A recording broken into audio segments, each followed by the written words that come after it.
হচ্ছে AGT Live 24/7। This is AGT Live 24/7.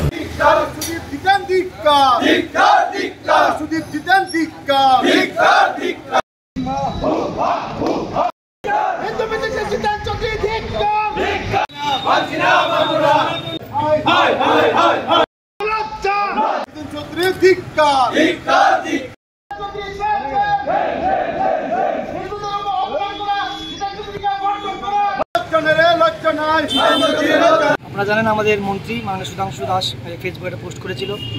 ওনার এই পোস্টের বিরুদ্ধে জিতেন চৌধুরীরা কালো পতাকা দেখেছে বিধানসভায়।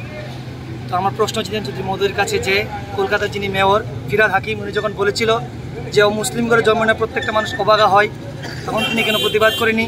যখন আমাদের রাহুল গান্ধী কংগ্রেসের নেতা রাহুল গান্ধী বলেছিল হিন্দুরা হিংস্র হতে হয়, তখন উনি কেন প্রতিবাদ করেনি?